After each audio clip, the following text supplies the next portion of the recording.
again, welcome to Spooky Southcoast. Tim Weisberg here, along with psychic medium Stephanie Burke, and we are here to talk about the paranormal, as we are each and every Saturday night.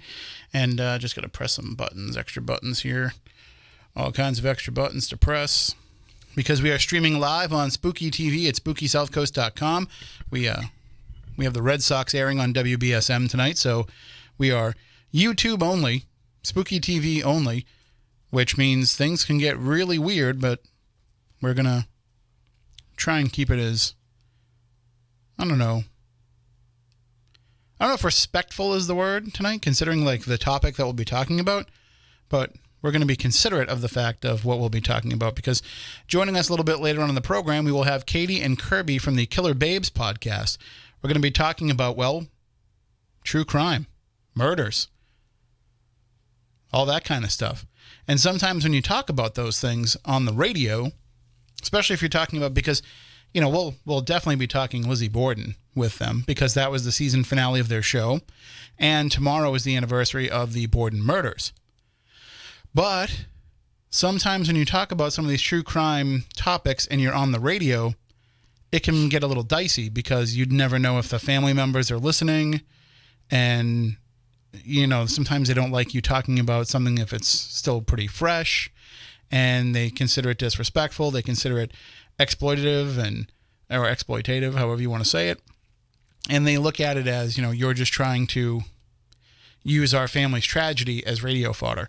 You know, it's something that when we talk about the New Bedford highway murders, we always have to be cognizant of, because I know for a fact that there's people... Well, that also hits really close to home, too, right, because we're right here in New Bedford. That's something that happened in my hometown, and we still hear about it today. And there's listeners to this program, right, who are fans of the show or listeners of the show who their family members were directly affected by that. So, you know, we try and tread lightly when we talk about that, but even that is something that we're talking about 30 years ago now. So when 30 years passes, I know it doesn't get easier, but at least there's some time, and time can help, at least being able to step back and look at some of that from a more objective standpoint. Right. I mean, it's always going to be a subjective experience. You're always going to feel that pain, but at least you can listen to a radio show about it and feel like you can distance yourself a little bit, so that you can hear what it is they have to say. Of course, but at the same time, hopefully that the people that are on the radio are doing it correctly, and you're giving those families a voice that they didn't have 30 years ago, because nobody would listen to them. Or at the same time, somebody's looking at this under a different lens now than what they would have 30 years ago. So it might be comforting in a way if it's done correctly. The other problem, though, is that when you do talk about things that are relatively fresh, sometimes cases are still open. Yes. And, you know, there's things that we may be privy to knowing that maybe hasn't gotten out into the public, whether it be through talking to family, talking to law enforcement. There's also things that, you know, are speculative, and that may be something that is in the discussion around something, but isn't, you know, formally proven. You know, you get into a lot of dicey things that way too. So generally, you know, we've tried to, I don't want to say shy away from true crime here on the show, but I'm just going to lay it out there. I'm scared to talk about some of the cases that are out there in this area, because some of them involve a supposedly active satanic cult who is, let's just say that they are known to not take things quietly. Right. They don't just let people talk about certain things and let it go. So we started in the very early days of this show, we would kind of touch upon some of that, and we would hear things. Right. I remember one night going home and, you know, feeling like somebody was watching me at, you know, 1 or 2 in the morning, whatever time it was, outside my house. And I think Matt Costa had mentioned, you know, having somebody outside of his house when he got home one night. And, you know, I don't want to say that we're important enough that they would care about us, but at the same time, it happened in this area, right? And we're on the airwaves in this area, so It's understandable why, you know, we might be I think that was before they might try my to time. intimidate us. Yeah. Yeah. Well, because we stopped talking about it long before you came on board, and plus, Right. there's no real information, new information to present. Mm-hmm. So it would have just been rehashing the stories. Now, our guests later on, that's what they do, is they bring these stories back to light and they try to give all the information that they can. But maybe some of these things are, maybe they're worth a visit, because, I was worried then because my son was young, and there was incidents where we would go out to different things and people would talk about my son because, I was doing restaurant reviews for the newspaper and I would mention him. And it got really weird where I felt like too many people were coming up to me and being way too familiar with my family. And so we kind of kept that distance. But now, years have passed. It's easier to handle now. So plus, my son is now 15 years old and taller than I am. So, if anybody tried to mess with him, I'm pretty sure, I don't think anybody's grabbing him, throwing him in a van. He's bigger and stronger than I am. So yeah, I have a problem with that too. I just think that kids should be left out of everything always. I don't think kids should ever be on the table with anything, no matter what. And you have a child, but you keep your child out of the spotlight. Right. You weren't writing restaurant reviews and discussing your child, but nope. But still, it's a concern. When you talk about some of these things, you never know. You never know where it could go. And I'm not saying that, I'm thinking that the satanic cult is going to come and kidnap my son. Right. But I'm just saying all it takes is one person going up to him and saying, hey, tell your dad to stop talking about whatever. Right. And that might freak him out enough, and that's unnecessary and not something worth putting at risk. So we felt like we didn't need to cover some of these stories. But now, time has passed.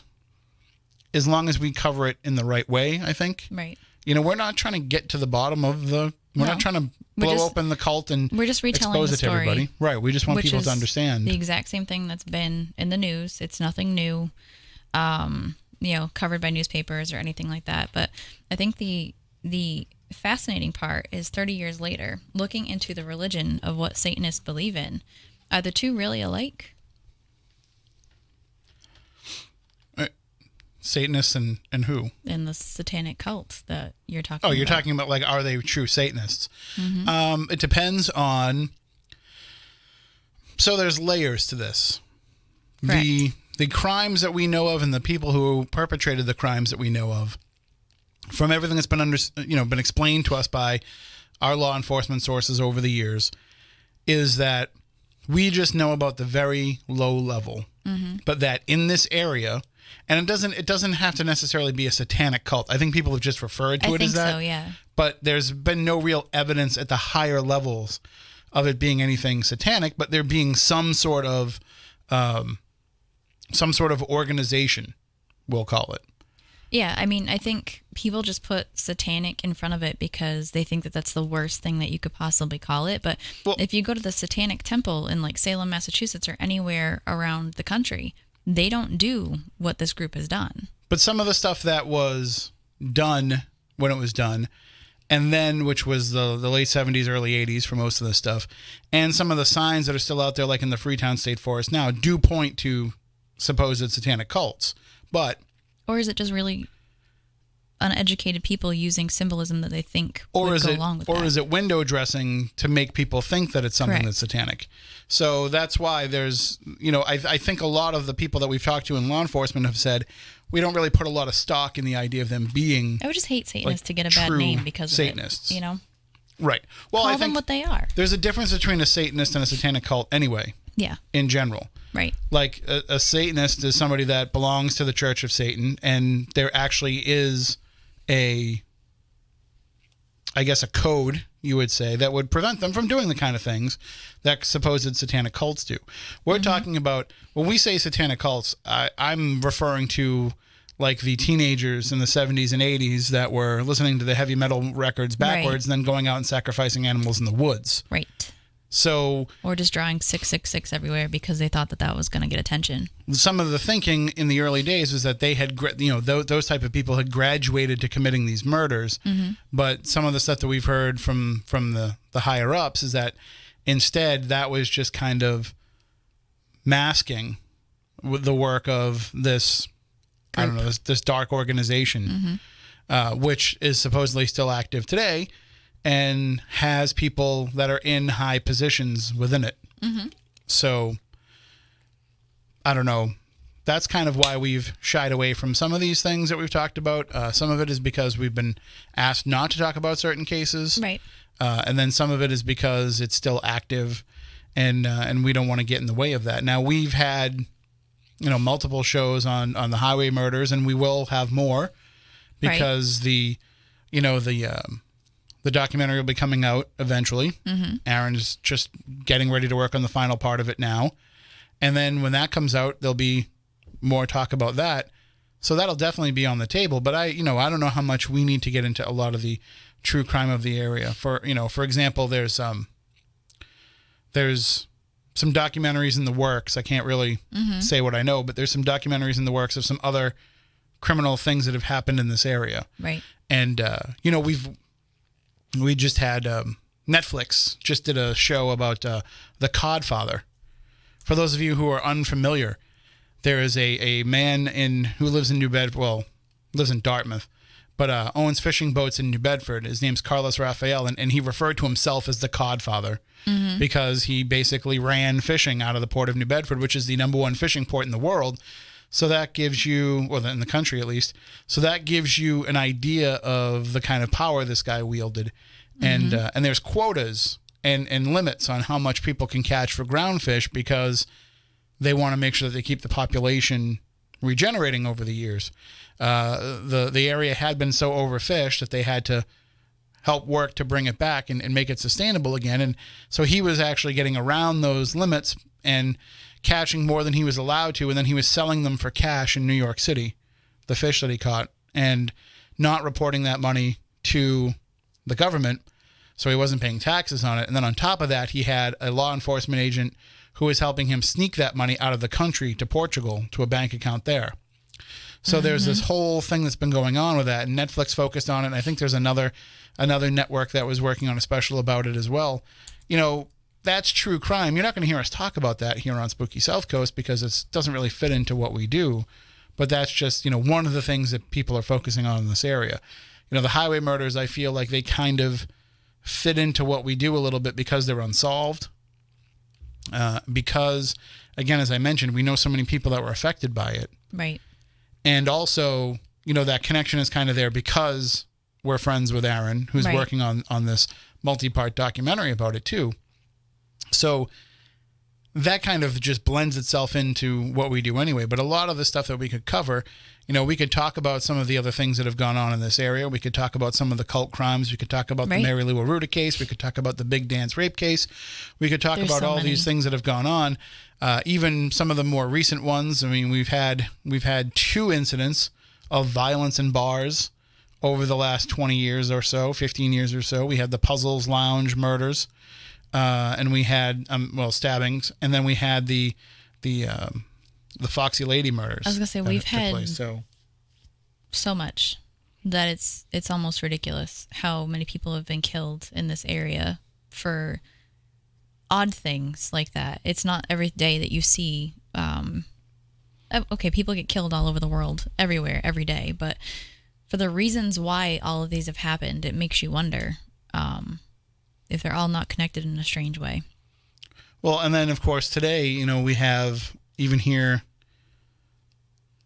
as we speak, we're getting all the information about a tragedy that happened today and just another one that happened last week. So it just, it keeps going and it keeps going, but there's a difference, I think, between what's going on now and some of these crimes that we've had in this area over the past 30, 40 years. So I think that there's, I don't want to say it's different motives because, again, we don't really know necessarily all the motives of what's going on in these more modern cases, but there's certainly, things are a lot more politically motivated, we'll say. Right. And just more about human interaction with one another. Whereas the stuff that we're talking about is more a matter of sickness, I mean, it's hard to say that though, because You don't you know, really know. these people that are committing these crimes now are probably sick too. But it was different. Or even we had the people responsible for the Boston Marathon bombings plan that out here. Mm-hmm. They bought the ingredients for their bomb here. You know, all these things are not your everyday crimes. Right. You know, I'm walking by one of the bombers the next day after it happened, literally walking right past my family as we were walking into the UMass Dartmouth pool. I mean, Yep. you get this stuff right in your face. Right. But I don't know. At least today we can kind of take comfort, for an odd choice of words, Yeah. in the fact that we're going to be talking mostly about a murder that happened 127 years ago. Right. So here we are on the eve of the Lizzie Borden murders. And August 4th, 1892 was the date. It's always a time around this area where, yeah, people come and, you know, they get all excited to learn about the Lizzie Borden murders and to talk about that and to try to solve the unsolvable. But in the end, too, it's also, it's a unique time for us here in this area to get some attention for this area, because it seems like every year the observance of the anniversary gets bigger and bigger in Fall River. More stuff goes on. The Lizzie Borden Bed and Breakfast went from having one reenactment to having multiple reenactments on the anniversary, Right. to now having multiple reenactments throughout the weekend. You know, people want to come and learn about this case, and it usually ties into the Feast of the Blessed Sacrament here in New Bedford, which is the biggest event in New Bedford all year. It's the biggest Portuguese feast in the world. So you've got all of this stuff going on and people coming to this area. So it does give us a good spotlight. It's a weird spotlight to have for Fall River, to say, you know, people are coming from all over the world to learn about these murders that happened here. Right. And what's funny is, and we can get into this in a little bit with our guest, but what's funny is, on the surface, the story shouldn't be as big as it is still today. You know what I mean? Like, we've had so many more things that have happened over the years that are more, I mean, maybe interesting, or maybe, you know, you kind of just have to accept that these Borden murders are never going to be solved, partially because of the way forensics was in those Right. days. Everything's lost. And also, you know, there's you know, inquest testimony that people are never going to see because it's locked away in a lawyer's vault in Springfield, and they've said they're never going to release it. And that's literally the only piece that we know of that's left over from that crime that could shed any kind of light on anything, but we're never going to see it Well, why not? because they will never release it. Apparently, attorney-client privilege continues even in death, Really? so they will not release that information. Because I've reached out to them and I've asked if there's ever any plans, Right. and that was the direct response I got was, attorney-client privilege goes on, and we would not be releasing those documents. It wasn't even their client. Right. It's just they That's what I'm inherited saying. it because of the chain of custody of those documents. You know, whoever the lawyer was joined in a partnership with another lawyer, and then that lawyer was part of a partnership with these lawyers. So it came to be in their possession, and they just won't release it. But everything will run out eventually. But what we have been told, myself and other people that have inquired about it, is there's nothing new in there anyway, is what they've told us. So, but it's kind of like, you know, the JFK documents. They told us for years there's nothing really in them, but you can't see them. So, you know, eventually we'll see them all, and then we'll be able to see if that was Right. the truth or not. But that's what I find to be interesting, is that there's other cases that could be taking people's attention if people want to try to solve a crime or whatever it is that draws them to the Borden story. But instead, they're still drawn to what really was a huge thing when it happened in 1892. But now we're kind of like, you know, that kind of pales in comparison to some of the other things that have gone on, Right. which is, you know, a sad thing to have to say. But I always, you know, make the reference that the Lizzie Borden trial was the OJ trial of its day. Right. Because here you had this, you know, this trial, this murder of two people that was front page news across the country. And the likely murderer notice I said likely, Right. got off in both cases. People ask me that all the time. I'm sure they ask you. Yes. They say, did Lizzie do it or not? And I always give the same answer. Like, I don't care. Mm-hmm. That's not my job. Right. In terms of what I'm doing. I've never gone into this saying, like, I want to set out to solve these murders. I've just gone and tried to document the paranormal side of things. Right. And so to me, it doesn't matter one way or the other if she did it or she didn't do it. And why put myself in a position to have to take a stand either way if I don't need to? I've recently realized that people have no idea that I've been investigating the paranormal for as long as I have. I think people just assume that I do what I did on TV and that's it. So when I do talk about that piece, the most common question that I get actually everywhere all over the country is, well, do you think that Lizzie Borden did it? And I give my opinion, which is actually, I mean, you know my opinion. You've been with me. Mm-hmm. And it goes against what some people have broadcasted on TV. But I've also been documenting paranormal activity in that house along with you for the better part of a decade or more. Right. So we've probably spent more time in that house than most people have. So it is a really common question. And then it kind of floors me sometimes when people don't even know who Lizzie Borden was or what happened, because it was such a history maker, especially for that time. So... And I think it's going to be one of those things where,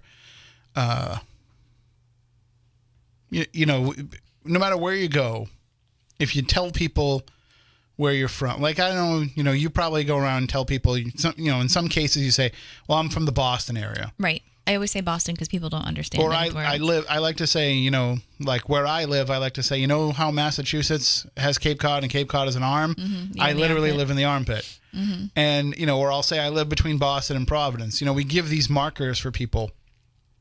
You can say that you live in New Bedford to certain people because they'll have the connections with Moby Dick and they'll understand that and some of the other things in the Portuguese culture and things like that. Mm-hmm. But sometimes, you know, you can say to people, well, I'm from a couple towns over from Fall River. Yeah. And then people are like, oh, yeah, where Lizzie Borden happened. Mm-hmm. So, all right. Well, let's bring our guests on because right now we have them listening to the Red Sox, I think, on hold. That's because terrible. the Red Sox are on. Especially if they're not Red Sox fans. So I'm hoping that's what they're hearing, but we'll find out. We'll bring them through, and I'm going to lock them in. So let me give the little bit of introduction here because I didn't have everything open. So Katie and Kirby are the killer hosts of the Killer Babes podcast. They're both born and raised in the New England area, specifically the Southcoast of Massachusetts. They're both 25 years old and still live in New England, where they're not investigating local stories. Katie is a civil engineer and Kirby is a marketing director. They met in high school and have been best friends ever since, bonding over their true passion of crime and folklore. And they join us on the air right now. Good evening. Who do we have on this line? This is Kirby. Hi, Kirby. How are you? Good. How are you? We are doing spooktaculars, we say here. You were a little bit low. I don't know if you can speak up a little bit or... Oh, yeah, sure. Is that better? No. Oh. But we'll try and You try and do the really best that we far can. with away. it. You do. Do I really? Mm-hmm. Mm-hmm. Oh, Oh, we're gonna have that thing where the phone starts making all these mechanical noises too. Oh, good. That's all right. We'll try and do the best that we can with this. Is Katie going to be joining us on another line, or is she with you? yeah, she's gonna call in. Okay, we'll see if we can kind of boost these up a little bit as best that we can and try and keep any kind of interference. Well, so while we have you, I will ask you, so how long have you guys been doing the Killer Babes podcast? I think she's calling right now. Oh, there she goes. All right, we'll push her through. Katie, are you with us now, too? Hi, I think I am. All right, we do hear you, but man, this is coming in really, really low. Oh, is it? I mean, maybe should we try a different room? I think if you just talk louder, maybe. Okay. Talk as loud as you can, and that'll... Okay, I will, but me and Kirby are in the same room. I don't know if that's going to mess it up. It sounds okay. We'll work our way through it. Okay. So I was asking Kirby how long you guys have been doing the Killer Babes podcast for. Not that long. I think we started in February. Yeah, February. So what's that, like half a year now? Yeah, so about 6 months or so. And I know that you guys have known each other for a while. How did it come about that that you decided that you would take this interest that you had and put it into a podcast? Yeah, I mean, we've always been interested in like weird, spooky, crazy stuff. We used to watch 1,000 Ways to Die together in high school. It was like our favorite TV show. And then we moved on to CSI, and we watched all of those shows, Dexter, that kind of thing. But we were sitting in a brewery, actually, for our friend's birthday. And we were just kind of like playing with the idea, like, oh, we should do a podcast. And then, what would our podcast even be? And then Katie came up with this great name, and it just kind of took a life of its own, honestly. I mean, it really is a great name. It certainly got my attention when I saw it on Twitter. Yeah, that's kind of what we were going for. And really, it helps. I mean, and Kirby, reading the bio, it says that you're a marketing director, so it helps to know when you're launching a podcast. There's so many of them out there. It's hard to get attention for yourself. So having a good name is kind of the number one way to get attention. It's not so much even about the topic sometimes as it is about just getting attention with the name of the show.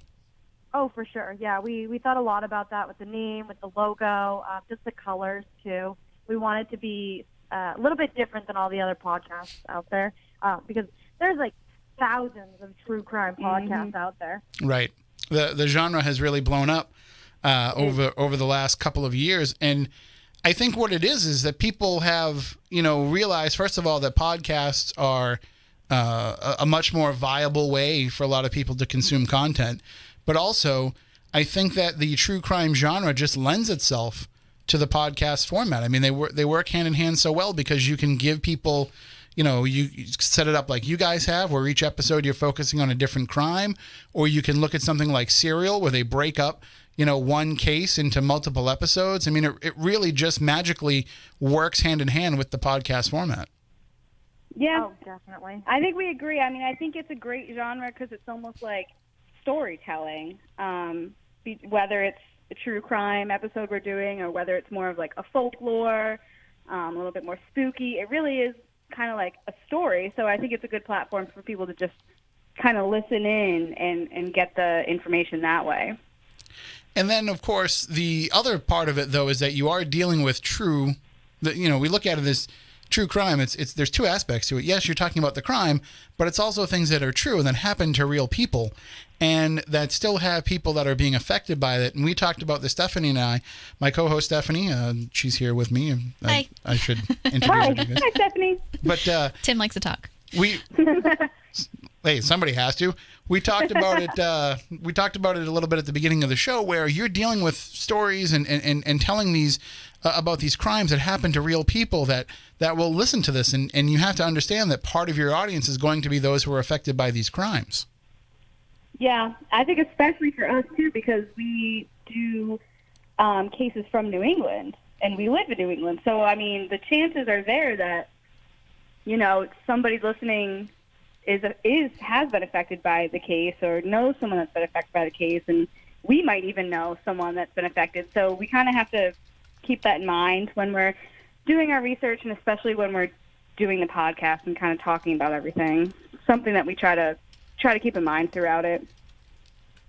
And one of the real things that people must be concerned about, too, with talking about true crime is that not everything that you read is true. Not everything is stuff that actually is germane to the actual investigations and stories about this. You need to be able to sift through what is, legitimate fact to a case and what has just become kind of urban legend around some of these. Or do you guys not worry about that and incorporate a lot of that in with your research as well?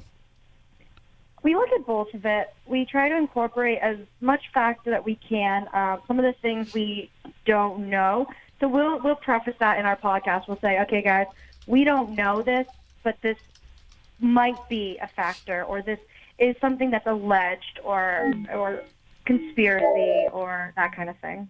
So we do address it when we don't know, because we don't want to bring fake news to the podcast or just things that we made up. So we do do the research. We do dive in. We look at a lot of different aspects. But if we do say something that we're not 100% sure on, We always say it in the podcast. Well, we try to always say it. Yeah. Right, if you're I'll give aware that of it, sure, caveat. yeah. Yeah, and that's one of the things that I think people don't always realize is that, a lot of the stuff, like just look at, right now there's a big focus on the Manson murders because of Once Upon a Time in Hollywood. And listen, I don't want to give away any spoilers for the movie, of course, but there's people who will watch that movie and think that what happened in that movie is what happened. And that's not the case in that movie at all. And so, you need to really kind of understand where you're getting your source information from and also realize that, the legend, we like to talk in paranormal research that, the legend becomes fact. But when you're dealing with true crime, you don't always want that to be the case. Yeah. Yeah, I think we see that a lot. We've seen that in some of the cases that we've covered. Like the thing that comes to my mind is we did one episode about like a satanic panic and the killings that happened in Fall River. And I mean, that kind of goes hand in hand with Charlie Manson kind of, but I mean, there's a lot of things that happen that become huge phenomenons because they're interesting, for lack of a better word. And especially with something like the satanic panic, where things kind of got out of hand and everyone kind of just rolls with this, these rumors or speculation because it makes the headlines and it sells the papers, and it does that on social media too, even nowadays. So it does get hard to sift through what's true and what's not. But I think we kind of just have to do the best we can to say, hey, we saw this in one place, not here. We don't know if this is true. Someone said it, but like this is true from police reports or court testimony or whatever. We kind of try our best to sift through that kind of stuff. I mean, there's at least the benefit of having, so much of that available now. When you're dealing, especially if you're dealing with cases that are relatively older cases, a lot of that legwork has already been done. But also, when you're dealing with some of these, last 15 or 20 years, the internet is a huge benefit because you can actually go and get, and even some of these older stories, if you have a newspapers.com subscription, but you can actually go back and get the real news as it was happening.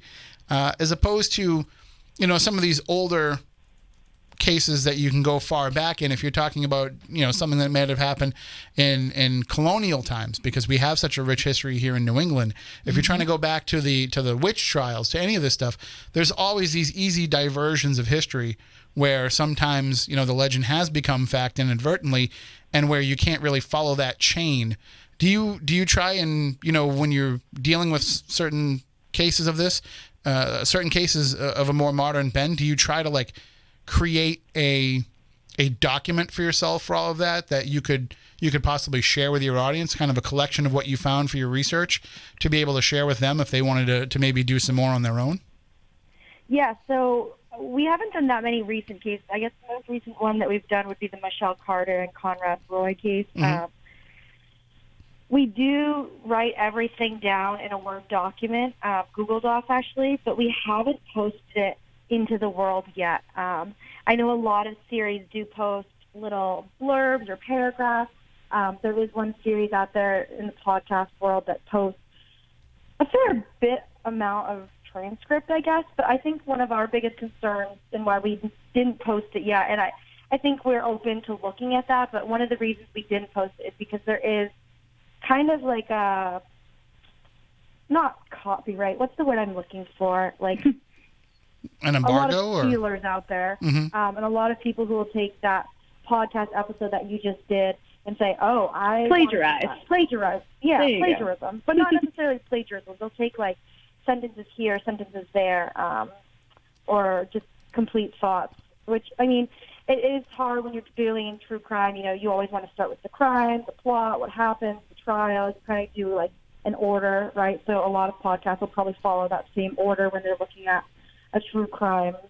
But I think that's one of the reasons we haven't posted it, just because we spend all that time compiling all that information. And I think one of our worries is that you're making it easy for somebody else to just right, because we don't just research and like write down bullets of facts the whole episode beforehand, because we want it to be cohesive, first of all. So we want it to make sense. We don't just want to throw a bunch of facts at you and you don't understand what's actually happening. So we do look it up, but then we also try to mold it into like a sequence that makes sense to the audience and a little bit more of like a story, like start to end. And we like to, throw in our own opinions and our own whatever, what we think about it. So it's not just the facts that we would put in this, like what we do every week for our Word documents. It's also just kind of how we're going to present it. So I think that's more of like what you're saying, Kirby, like would get nervous that people would, the facts they can Google, but more of our process of how we present it, I guess. Right. And I think some people look at it from a case of they want to say, here's our podcast episode on it, and here's more if you want to do more research and find out more. And I think another way to do it is to say, here's our episode on it, and it's kind of a self-contained entity unto itself, and we have more. And maybe we're going to go back and revisit this later with some of the stuff that we didn't get to. I feel like, for the most part, people will take, we talk about paranormal topics here for the most part. So people will take a 2-hour show about the paranormal for what it is, and then go on and move into their own research and their own independent reading after that. But for some reason with the true crime shows and the true crime podcast, it's almost like they want an annotation afterwards of everything so that they can, have you just basically give them exactly where to look. And I don't get that, because for me, part of the thrill of looking into these things is to go and find my own stuff. Mm-hmm. That's the way I look at it. But hey, it's as long as you're entertaining them and giving them the most information that you can, that's all anybody can ask for, especially because, your show is like ours. It's free. Just take it. Exactly. It is what it is. We do as well, like we do our Word document with what we're going to present, but we also keep track of like all the websites that we look at, and if we go to different kind of media to research. So I guess that's something that we could also think about sharing, is where we have looked to give people like a kickoff of how they could do their own research. And I think that there's a lot if anyone contacted us too, like we'd be more than open to doing that if someone was actually interested in like delving more into a topic that we covered. But I don't know. I don't know about putting it out there. I don't know. I just don't know. There's a lot. I will maybe I do need to have you guys kind of separate a little bit, because we are getting some echo on the line from each one of you. But stay far enough that you can still look at each other and point to who wants to answer the question. Listen to me directing them how to live their lives. Well, they could just use one phone if they're in the same room.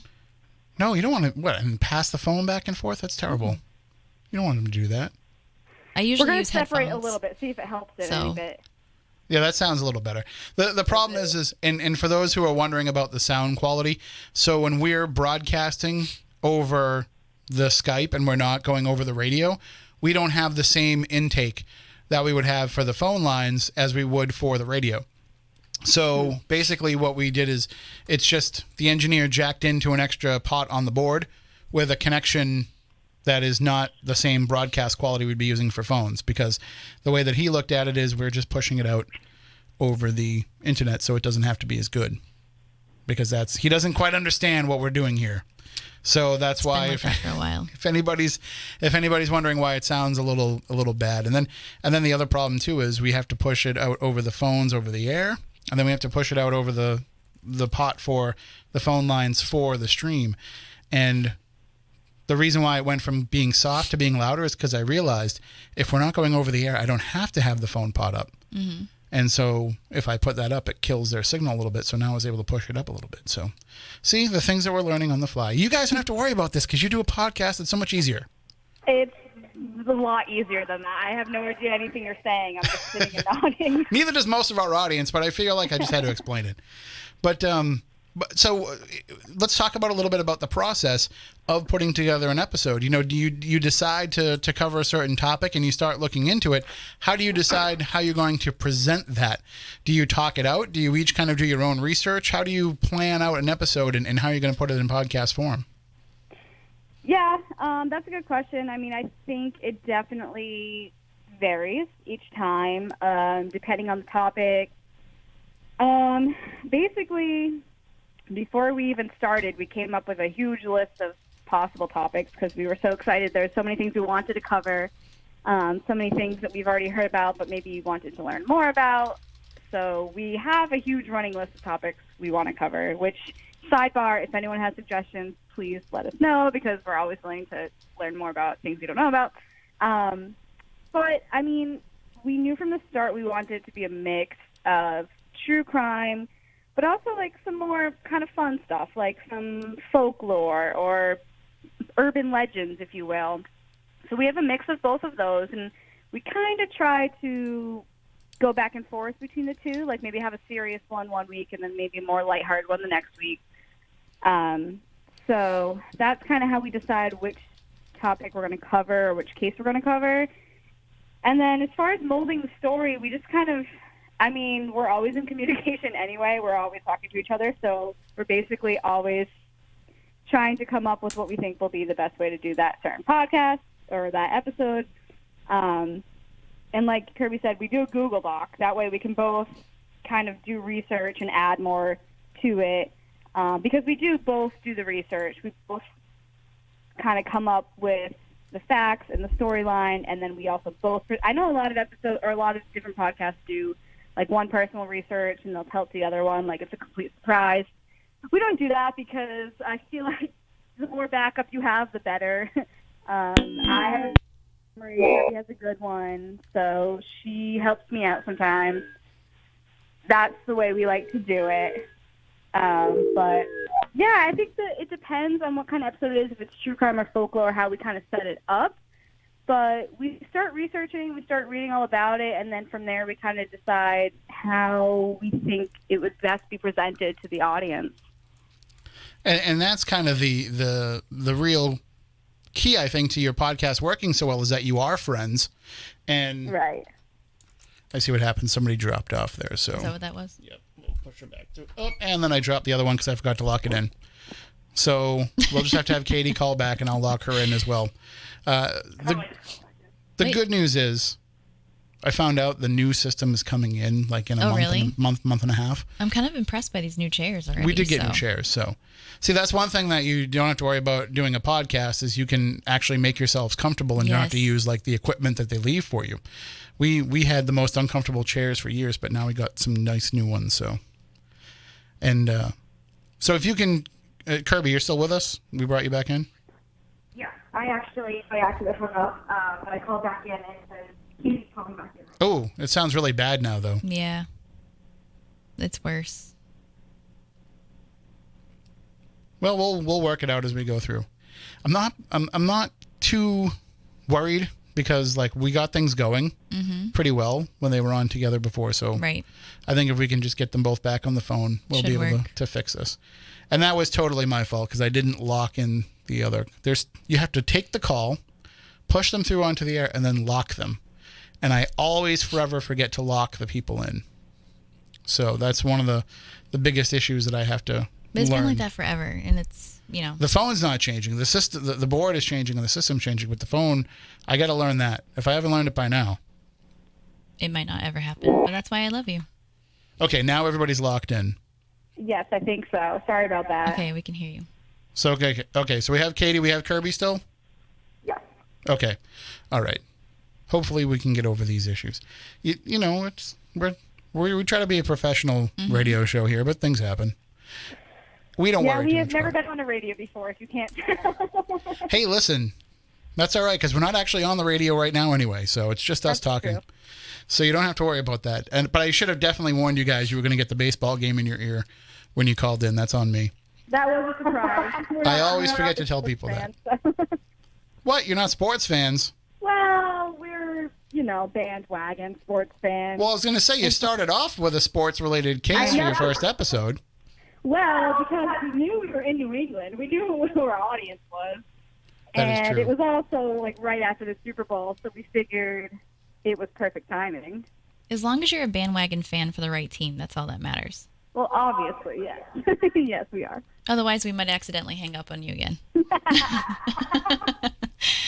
So as I mentioned, the first episode was kind of sports related. You started off with Aaron Hernandez, and I'm just going to go over some of these episodes that came out in the early days of the show way back in February. way back then.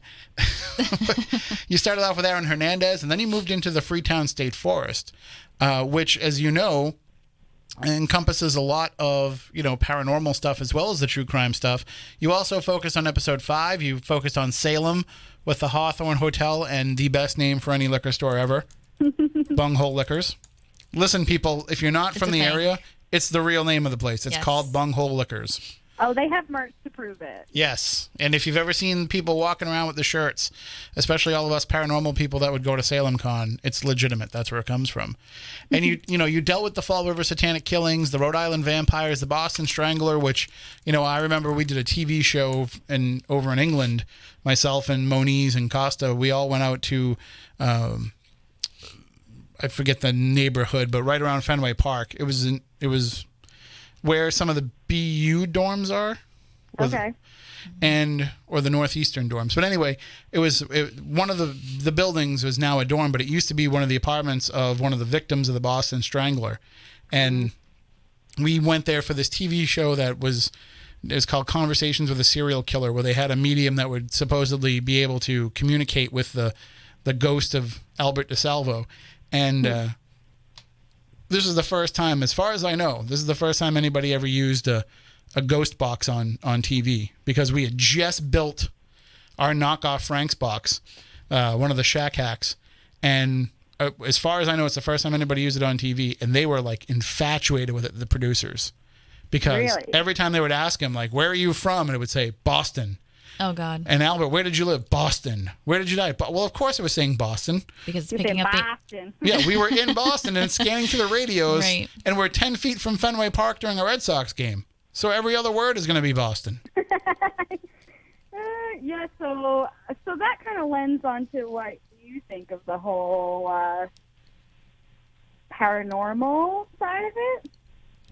Yeah, I mean, you must have some paranormal beliefs if you're looking into, or at least not necessarily beliefs. You don't have to believe in it, but at least some paranormal awareness if you're talking about some of these same places and cases that we talk about here on this show. Yes and no. Yeah, I have a question for us.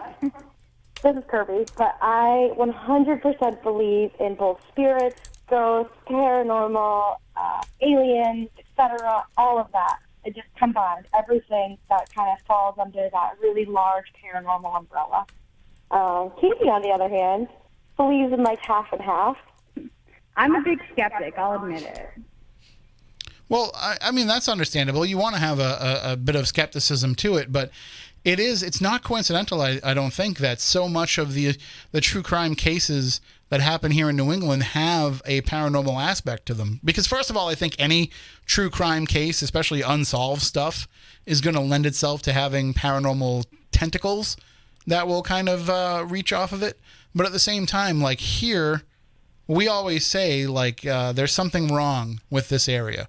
And we don't know if what is wrong with this area is a result of all the negative things that happen here, or if the negative things that happen here are a result of there being something wrong with this area. It's a very chicken and the egg argument, but there definitely is a power here.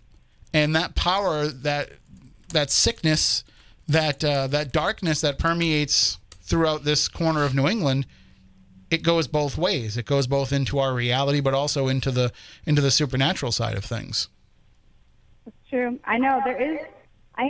It's funny but not funny that we lucked out that we live in New England and wanted to make a true crime or scary whatever podcast about the area we live in, because we lucked out that this is where we're from, because there's just an abundance of, and like you said it, I mean, there's true crime, but there's also folklore, and it goes hand in hand. A lot of the things we read about, it might be true crime, and then it lends itself to a ghost that everyone knows, or a legend, or vice versa. It's almost like life imitates art, but with crime, I guess. So you're saying you would have focused on New England even if you didn't live in this area? I don't know. I don't even know if I would be as into true crime and everything if I wasn't from this area. I might not be. That's a good point. And I think that might be kind of the same thing for us when it comes to the paranormal. You know, if we didn't live in this area, maybe we wouldn't have had the same experiences that we had.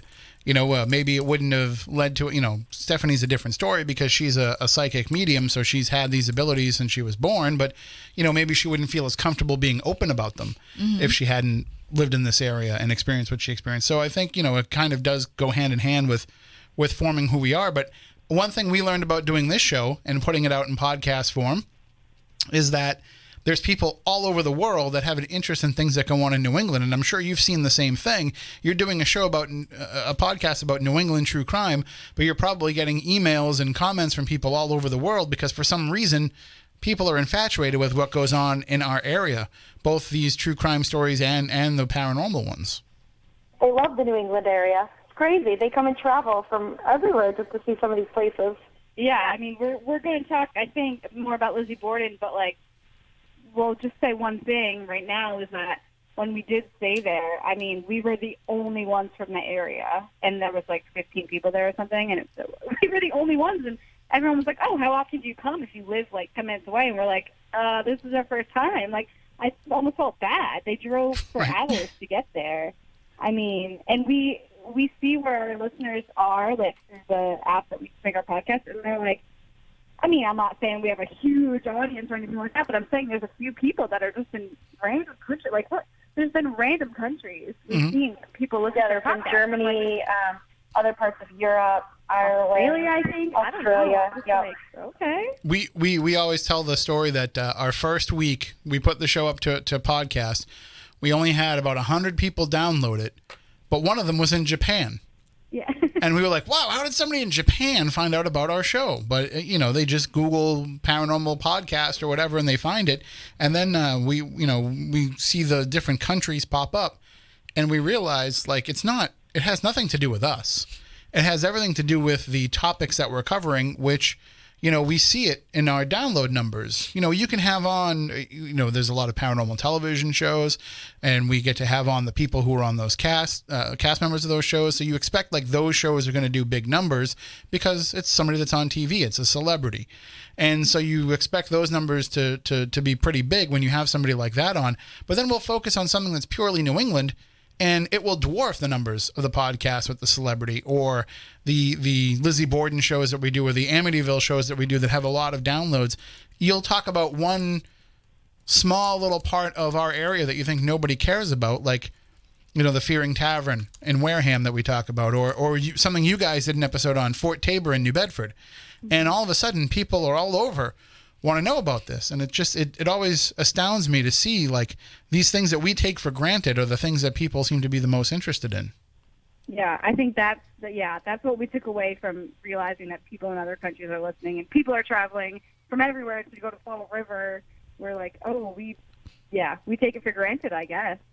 So before we get into the Lizzie Borden story, I do want to ask you about that Fort Tabor episode that you did, which was episode 11. For those of you who are looking at the Killer Babes podcast page and wondering which one to download first. So what did you focus on for the Fort Tabor episode? So we started off, we did a little bit of history, just about the area and how it had come about. And then we dove a little bit into reported paranormal activity. We actually didn't get to go into the fort. All we did was go underneath into the bunker area. Nothing happened, spoiler alert. But it was just crazy being there in person because we try to visit as many places as we can when it's related to paranormal or even crime related. It's one of those areas that we were hesitant at first to go in and investigate and to bring people into because we'd only known of one paranormal group that went in there and came back and said that they had activity.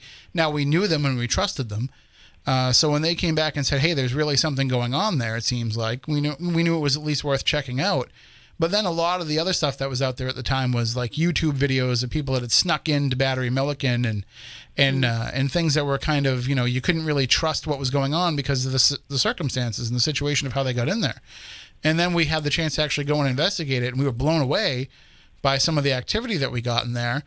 And you start to peel away the layers of it, and there's not a lot of tragedy that happened there in the old times, but it's more like some of the modern stuff that goes on in there. Like we were in there, Stephanie, and you know, I remember you get overwhelmed not with anything that has to do with the military history of it, but you get overwhelmed with all of the people who have gone in there and OD'd Right.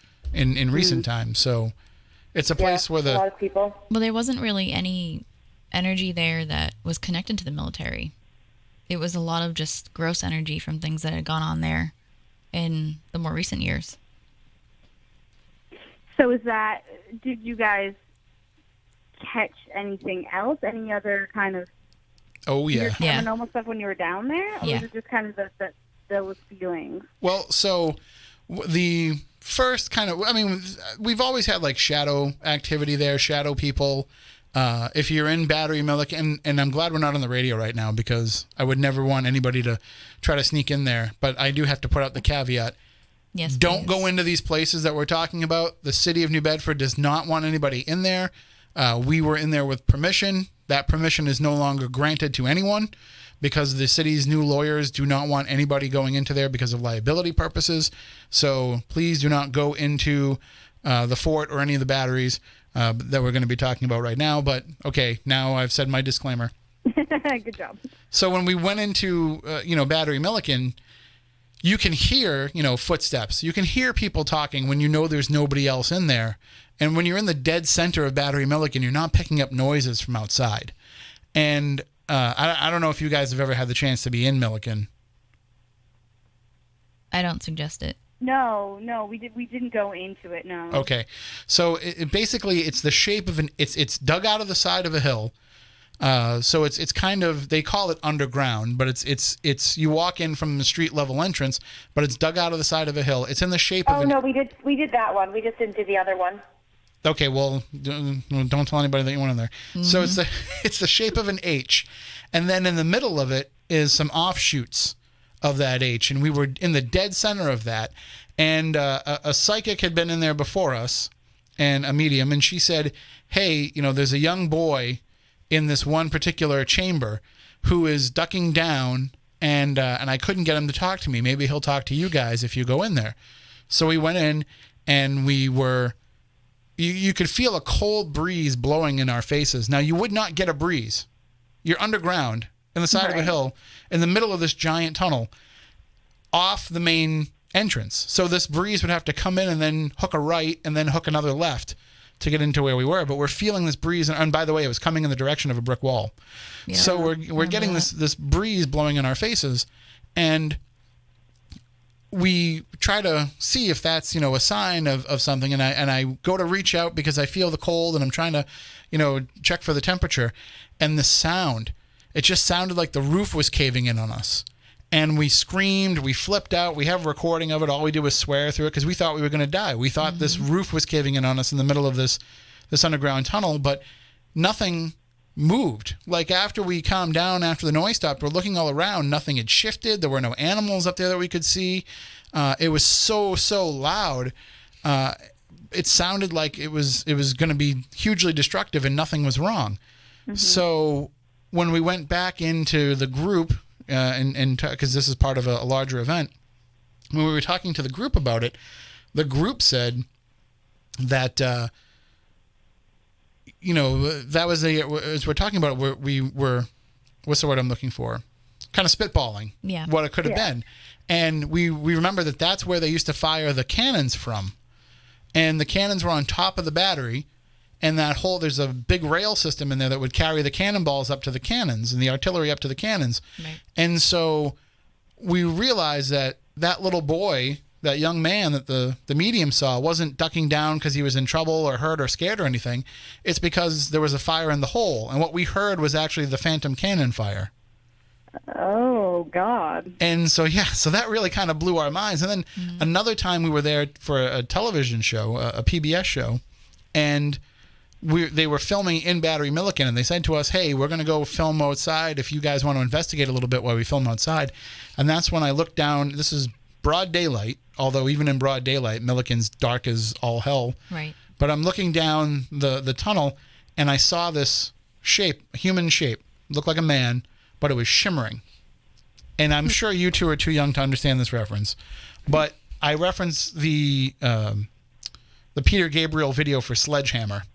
At the end of that video, he gets up out of a chair, and the room is all stars, and he's wearing like a suit that's all like black sky and stars, and that's what it looked like. It looked like shimmery stars, like within a human shape, and we all saw it. Like everybody that was in there looked down there and saw it. And so, yeah, you probably, if you saw the episode of Ghost Hunters where they talked about the shimmering man, that's where it came from. But they just wouldn't. We did see that, yes. They I wouldn't. don't understand the reference, though. Yeah, you'd have to watch the video. They used to have these things called music videos on this thing called MTV. I think I told my story on that episode too, Yeah. of the military men that I saw on the lawn. Mm-hmm. I think that's a story I told in that episode. I don't remember. It's been so long. And it's one of those places where there's a great history there that they could be but they could be utilizing to make some money to help with the restorations, and the city just stands in the way. Mm-hmm. Yeah. So, anyway, let's get into the meat and potatoes of tonight, and let's talk about Lizzie Borden, because I think, did you guys purposely save Lizzie Borden to be your season finale for the podcast? Because Yes, we did. it seemed like you were kind of building toward it. Yeah. Yeah, I mean, it's funny because when we told everyone this was going to be our next episode or whatever, they were all like, how has it taken you this long to do Lizzie Borden when you're a New England true crime broadcast? And we're like, oh, don't worry. Like, we were planning it, but we didn't just want to, we didn't just want to talk the talk. We wanted to go there, and you do have to book ahead of time. Like, it is a bed and breakfast. You can't just go when you want to. So it was in the plan. We wanted to start heavy, and we wanted to end heavy. So I think we did. So when you went there, were you said there was other people that were there? So there was other people staying there at the same time? Yes, like 14, 15 people. Yeah. That's a lot of So people. all the rooms are booked. Yeah, it was more than you would think would be in that house. And how many people that were there because they were interested in the true crime aspect, and how many were interested in the paranormal aspect? Just, from anybody that you might have spoken to. I think they were all interested in the paranormal aspect. Yeah, it seemed more that they were more into the paranormal than they were very interested in the case, it seemed like, but it seemed a little bit more like they were into the paranormal. Like, they wanted to do, like, there was a Ouija board there and a couple other things that they were interested in, including us. So which room did you stay in? We stayed in the Lizzie and Emma suite, Ah, which was Lizzie and Emma's bedroom. right. So, yeah. Which But always their weird. bedrooms were together. That room just weirds me out. Yeah, not only that, but what weirds me out the most about that is, like, there had to have been an argument between the two of them at some point about why Lizzie got the big bedroom and Emma was off to the side. Well, Yeah, right? we talked about this for a minute on the podcast because initially Emma had the big bed and Lizzie had the smaller one because Lizzie is younger by like a significant amount. But then one day Lizzie comes back from her extravagant vacation and said she had too many knickknacks to store in her little room, so she asked to have the big room, and for some reason Emma just agreed. See, that's one thing that you have when you're the oldest. And Yeah, you should right? get first choice of your room, and Well, if she you shouldn't wanna- have given it up. If you want to get deep into that, maybe Emma wanted to be in the corner by herself with the door shut and not have an adjoining door to her parents. And that is true, too. That is true, but Emma would still have had to go through Lizzie's room exit. That's still better than having to go through your dad and your stepmom's. That's true. I mean, they didn't go through that entranceway, but I mean, there still was an entranceway that existed, I guess. There's also in Lizzie's room, and this is just a paranormal story, but that they have that cabinet in Lizzie's room where they have some very highly collectibles in there, some very rare editions of some of the books about the case and some other trinkets and stuff that's in there, and it's locked. And I don't know if anybody told you guys this, but it's not just locked because there's rare and valuable stuff in there. They put the rare and valuable stuff in there because it's locked, because it used to fly open on its own in the middle of the night. Mm-hmm. So they put a lock on it so it would stop doing that, because it would break the glass that was in the window and that was in the door. They did not tell us that. They told us about the shutter. There's a shutter on one of the windows in that room that they said just came open willy-nilly on its own. But they didn't tell us about the glass. I think it opening probably depends on who you have as a tour guide and how into the paranormal side that they are. We got really lucky over the years to have tour guides that we became friends with that told us pretty much everything. Yeah, and they don't always tell the paranormal stories on the tour either. Like, they usually just stick to the history, and that's about it. Well, I mean, it takes 2 hours just to get the history. Right. Because there's so much there. How many times have you guys been for a tour? Oh, I took the tour once, but I've been there more than 24 times. Oh my God! Like and when I say been there, I mean like I've done more than 24 investigations there. Right. I don't. It's been over 10 years that I've been going. So, I took the tour recently with a friend because she's from Virginia and she wanted to come up and do it. And I think that's like the first time that I actually sat on an official tour. I don't really count the tours that we do during our events as like the official tour. I took one the first time I went, and that was the last time I did. But that's, we do events there. And right. Also, like, we have the ability that if we're just in the neighborhood, we can stop in. And and when Leanne has paranormal problems, she'll call us to come and see what's going on. Right. So, like, we're kind of always there. It's like our home away from home. So, wow. Yeah, we're just very fortunate in that way. And I won't bore the audience with going through all the paranormal stories, but some night we'll all get together for a beer or whatever you drink, and we'll share some of the beer and wine and everything. So we're there. I don't care about the booze. Just give me all the good food. Yeah, we'll just sit and we'll talk about all the. Yeah, you got Kirby on that one. All right, good. We'll tell all the stories, but in terms of the actual crime itself, and we're coming up on, we're 45 minutes away now from the anniversary. This is a case that is forever going to fascinate people. I'll let you decide between the two of you who wants to do this, but does somebody want to give kind of an overview of what happened? Kirby is pointing at me. I guess I got the slot. Okay, sure. This is a quick summary of Lizzie Borden, folks. So, let's start with the Bordens lived in Fall River. It was Andrew Borden, his second wife, Abby Borden, and his two daughters, Lizzie and Emma. So, and their maid, whose real name was Bridget, but they called her Maggie for reasons that are pretty sad. So they all lived together in Fall River, and basically on August 4th, which, like you said, is in 45 minutes, I think 127 years ago, 1892, I think, that morning-ish, 11 a.m. around, the maid basically heard a holler from Lizzie Borden saying, "Come downstairs, my father's dead." The maid came down, saw that Mrs. Borden was dead, and everyone was called to the house, police, investigators, the coroner. And then I believe, like, a couple of hours later, they wander upstairs and they find Mrs. Borden dead. And they were both hacked to death, presumably by a blunt object. Obviously, you've all heard the riddle. It's believed to be an axe, but it's actually not confirmed to be an axe.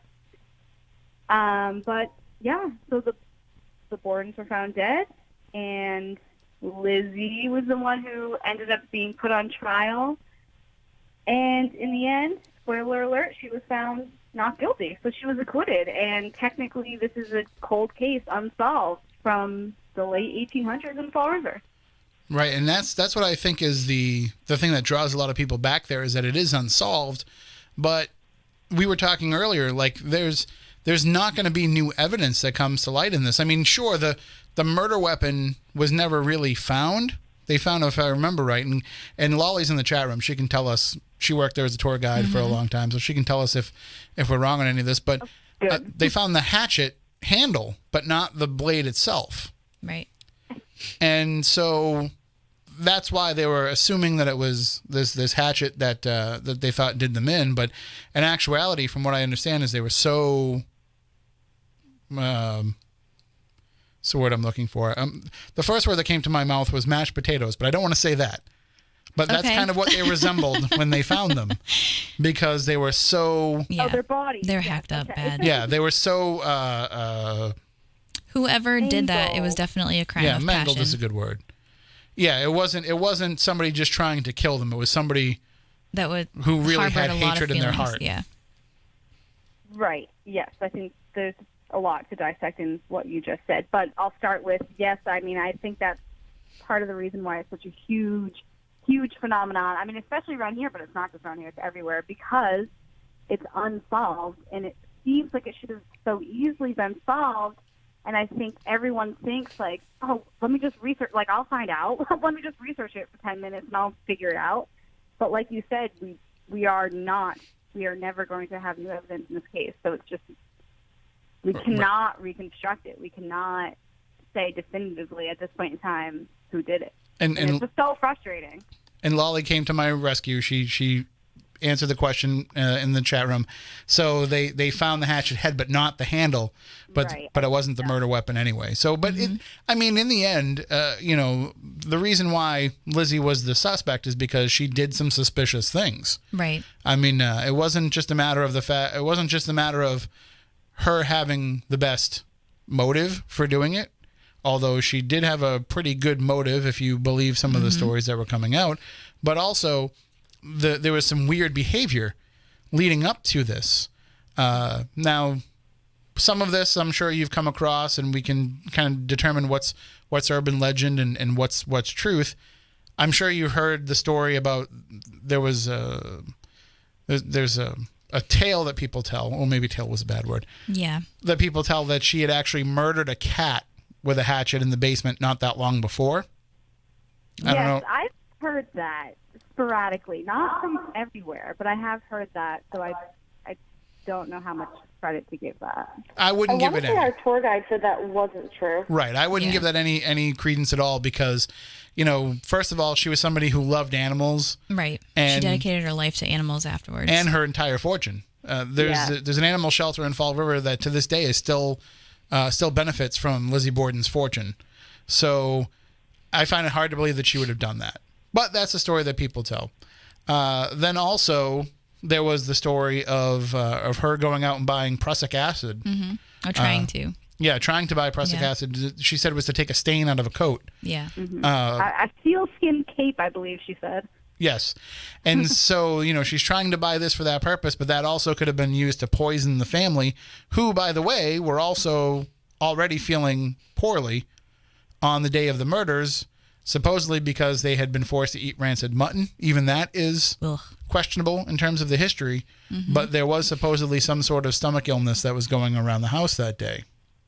Yeah, which we've talked about, and our tour guide brought that up too, and we were kind of saying, like, I mean, listen, this is the 1800s. Like, they didn't have refrigerators. I think at some point, Abby Borden actually went to their local doctor and said, like, hey, I think I'm being poisoned. Like, I'm physically ill, and so is my husband, and it's violent, and I think we're being poisoned. And I think the doctor's response was, like, you need to get milk more often. Like, it's going bad, lady. Right. Well, and we're not talking about, the most modern of times, but at the same time, they weren't as backward in that era as we like to think that they were, and from some of the stories that come out of the Borden house. So the Borden house didn't have amenities that other homes in the area could have had. Right. Especially some of the more well-off people of Fall River like they were, so they didn't have the same luxuries and the same, I think they had an icebox, I would assume. Yeah, I think they had an icebox, but they did not have electricity or... He wouldn't even put in toilets. Yeah. So you're dealing with... a monster. I don't know. What monster doesn't want toilets? But the house didn't have them when they bought it, though. No, but he refused to put them in even well after everybody got them. I don't know how much of that is truth and how much of that is just what people have I got that built from the tour. into the legend of Andrew Borden. You know what I mean? Like, I wonder how much of this negativity... I mean, obviously, I'm no defender of Andrew Borden. No. He and I have our issues. Right. Ooh, I would love to hear about that. Yeah, no, we don't get along. That happens over the food and the booze. Yes. Okay, love that. It's going to take a while. We really don't get along. We have 10 years worth of stories at least. Oh my God, yes. We need to hear about it. Some of it might go back to when I told him that his daughter was ugly. But I have my own Andrew Borden stories. No. Yeah, and then he threw a picture at me. So, but there's... I threatened to steal his gold. That didn't turn out well for me either. But I do think that there's been some revisionist history, we'll call it, to make Andrew maybe more of a monster than he was. I have no proof of that, but I'm just saying that could be a possibility because over the years we've tried to build Lizzie Borden into a sympathetic figure, or some people have tried to build her into a sympathetic figure. Christian girl who is a lot younger. She's always portrayed like a lot younger than she actually was. I mean, in some of the movies, she looks like she's like maybe 20s, early 20s, but she was in her 30s. Right, she was 33, if I remember right. So, like, by that point, in that day and age, you're a spinster if you're living at home and you're 33. Right. It was just all bizarre behavior. The entire thing was. But I do think I think that a lot of history has made Andrew into the villain when he might not have necessarily been as bad as they say that he was. I think we kind of talked about that on our episode too, because we agree. I mean, a lot of people, like almost everything you read is like, Andrew was terrible. He didn't put electricity in. He didn't put toilets in. Like, they had all this money, but he was just cheap as hell. Like, he wouldn't give his daughters anything, and that's why they hated him. That's why Lizzie killed him. But I mean, you really can't give too much credence to that. And like a couple of other things I read made good points in that.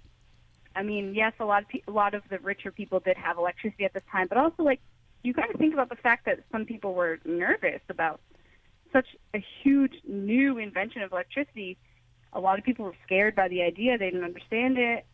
Maybe he was a little bit on the cheaper side, but who's to say that they hated him because of that? I mean, we found evidence that he maybe didn't spoil himself so much, but he did give to his daughters. I mean, they went on extravagant vacations, and there's proof that Andrew bought Emma. I think we read something about he paid for extra stuff while she was away at school, and he paid for Lizzie to go on these like extravagant vacations. So I mean, I think you're right in saying that there's a lot of speculation around Andrew and just a lot of piling on, like trying to make him the victim, which I think we also get, because why would somebody hack someone to death without them being a monster? I think we try to put reason to the rhyme, but we don't really know what it is.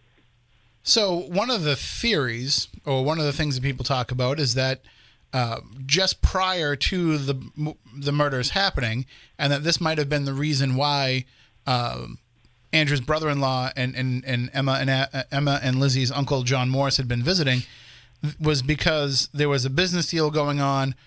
Supposedly there was a rental property that Andrew owned that supposedly was going to go to his daughters so that they would have their own means of income, and they would be able to live off the money that they made from renting out this property. And he was supposed to be transferring the ownership to them, and they found out that John Morris was there to help with the transaction of selling that property or signing that property over to Abby Borden, the stepmother, and that might have been what caused all of this to go down. That might have been one of the motives behind it. I don't know how much research you guys did into that part of the story. Yeah, I mean, that's... Kirby, you remember the thing that's on the wall in the Lizzie Borden house that literally said, it was like index card or something, and it was entitled like the risk that caused tension between Lizzie and Abby Borden, and it was like a police record of this happening. Right. Yeah, but I think that was the certificate that he signed over to Abby to help out her sister, because her sister needed housing. So technically Abby owned it legally, but she just basically gave it to her sister to live there rent-free. I think that was the like, not the deed, but the title certificate. So this is concerning the rental property that he was giving Emma and Lizzie for, like, their job to rent out to other people? This is like, I think, Tim, you're saying, like, this was, like, the night that John came over, right? And then they were talking. They were supposedly or allegedly talking about this property that may have come into Abby's possession, or may not have, because there's no title for it. There's no note that says, or promissory or whatever, right? I think they died before they could complete the transaction, was the problem. Right, yeah. So it's like, it might have been a reason why they were killed. It's just it's a speculation that it was going down because we don't know. It's just one of the things that was brought up as a possibility. But so now we have, we get to we understand what's going on in the Borden house. There's dysfunction there no matter what. And some of the stories now, what's funny is, and I don't know how much you guys covered this because it's not something that shows up in the factual historical record, but we'll get a little woo here for a minute. Since they started opening that house up to people to be able to investigate it, a lot of psychics and mediums have gone in there and tried to, solve the case with their abilities, or at least say that some spirit that lives there is trying to tell them the answers. And we'll, hopefully before the end of this hour, we'll be able to tell you why you can't really trust that. But the idea is that these mediums were coming back, and many of them were saying that there was an inappropriate relationship between Andrew and Lizzie. Mm-hmm. That there was something going on there, as most of them portray her as a victim, and that she was being sexually abused and sexually assaulted. There are other retellings of the story in which there was that relationship, but it was reciprocated. And that's why I believe she wore Andrew's high school ring. I believe it was the opposite. I think Lizzie gave Andrew a ring when she graduated high school. So there's this weird connection between them that, a lot of people have dismissed over the years. And they've said, well, that just came from psychics. You really can't depend on that and you can't believe it. But I have a friend who is a Borden scholar who has looked into this case for a number of years. And to be fair, she's not a believer in the paranormal. Mm-hmm. She really doesn't believe in psychics all that much. And she was not somebody who felt like this, these tales of incest were true at all. But then she just happened to come into possession of some letters from other members of the family where, there was members of the family that lived out in Swansea, and I believe it was the people that lived out there, letters back and forth between them that reference this inappropriate relationship between Andrew and Lizzie. So here we have other members of the family in written form talking about what psychics were saying was true. But nobody had seen those letters until well after the psychics had come out with these stories. So, there is that little bit of, it could be true. And that could have some sort of factor into this one way or another, whether it be somebody who is being abused and is tired of being abused, or whether it's somebody who is in love with this person and doesn't want somebody else standing in the way.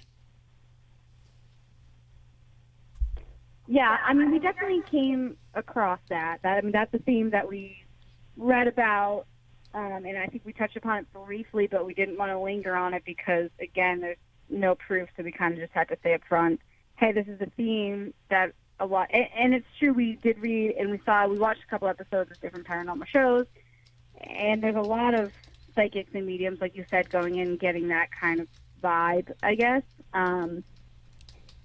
I've never heard about maybe the arc of it being reciprocated and her being in love with him. I haven't heard that. I also have never heard of these letters that were found, so I'd be very interested to see what those are about. Letters from the family maybe mentioning or innuendoing to this. I didn't know about that. Yeah, I should reach out to her and see if she's ever copied them, or if there's just even a photo of them or something like that. Yeah, that would be super interesting, because I think all we have ever read is just theories of that or thoughts of that, and there's been nothing to ever back it up at all. And it's like what we talked about before, where the legend bleeds into the true story, and we know this happening all the time because we go into the place and we go in there with people who have been researching it, or people who have looked up stuff online before they go and investigate it, and they come in with all these stories, and we have to kind of tell them, like, well, that's not actually true, or that's just something that one psychic said that nobody's been able to verify. This is a case where so much of the legend easily becomes part of the fact of the story without people realizing it, and without realizing where this information came from. Yeah, the rhyme itself is wrong. Like, the one thing everyone knows about is wrong. So, right. It's going to happen. One of the other stories, not to get too deep in the weeds with some of the stuff that we don't know is true or not, but supposedly she had been pregnant numerous times, and Dr. Bowen from across the street came over and performed 4 times, and perform these abortions.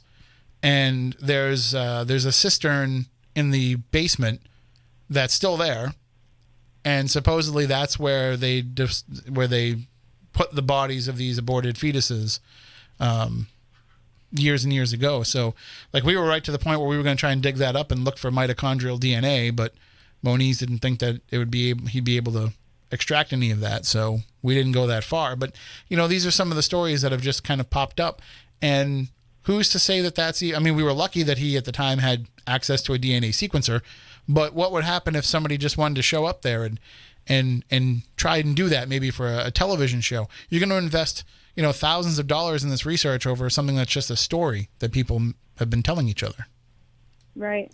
Yeah, no, I don't think either. I haven't heard about that. No, me neither. Yeah, if you spend enough time there, you'll hear all these stories. Yep.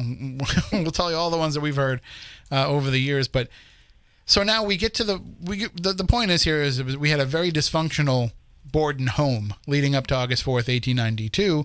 And so now, as you mentioned, you know, the morning of the murders comes. John Morse leaves. Emma is off in Fairhaven, where we are right now, visiting friends. Lizzie's at home, but her story changes as to where she was and what she was doing. We know that Bridget was washing the windows on the outside of the building, on the outside of the home. Lizzie was supposedly in the barn. Eating pears. Sometimes she said she was eating pears. Sometimes she said she was looking for sinkers to go fishing. Mm-hmm. You know, but listen, it's possible that she was doing both. Mm-hmm. You know, there's no reason to think that you couldn't eat pears and look for sinkers. Right. Especially if you're out there for that amount of time. But what's funny, too, is, you know, a lot of people don't realize this, but if I remember, and Lolly will correct me if I'm wrong, but they didn't use the front door. They used the side door.